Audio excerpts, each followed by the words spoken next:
আপনার কাছে তেল বেশি আছে, তেল বুঝলেন না তো? তয়ে কাল্লা তেল, ওই তেলের কথা বলছি না আমি।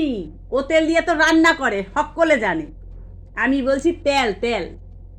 যার কাছে বেশি তেল আছে সে বেশি গেনার। কি করে বুঝবেন? আপনি সংসারে শাশুড়িকে তেল দেবেন, মা আপনার পাটা একটু টিপ্পা দি, মা আজকে আমি রান্নাটা ভালো করে করি, এটাকে বলে তেল।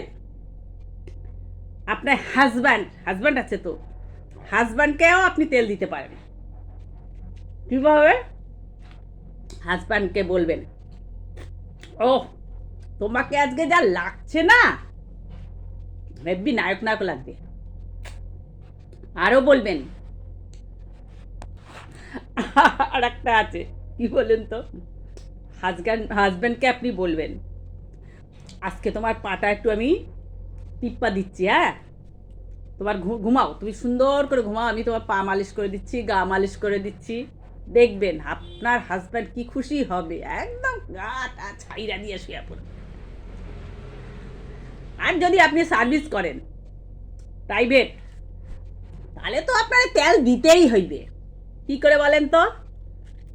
বস, বস, বসের মন জয় করতে হবে।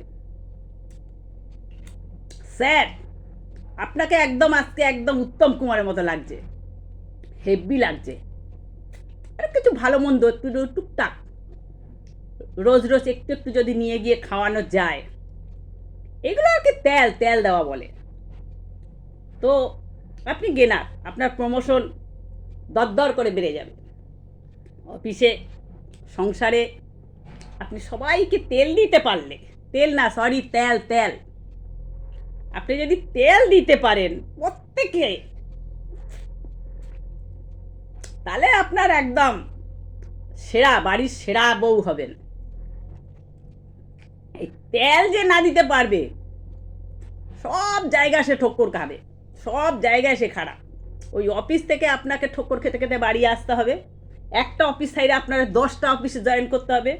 দেখবেন আপনার শান্তি নেই, কোথাও শান্তি নেই, যেখানেই যাবেন সেখানে আপনার ছুঁচো আছে।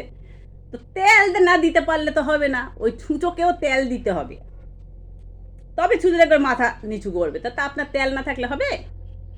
সেই রকম সংসার বলেন আর অফিস বলেন, সব জায়গায় তেল দিয়ে চলতে হবে, বুঝলেন? তেল দিয়ে চলতে হবে। তাই বলছি, আপনার কাছে যদি তেল না থাকে তো ব্যাস আপনার কিচ্ছু নাই। আর যদি তেল থাকে তাহলে আপনি গেনার, একদম গেনার।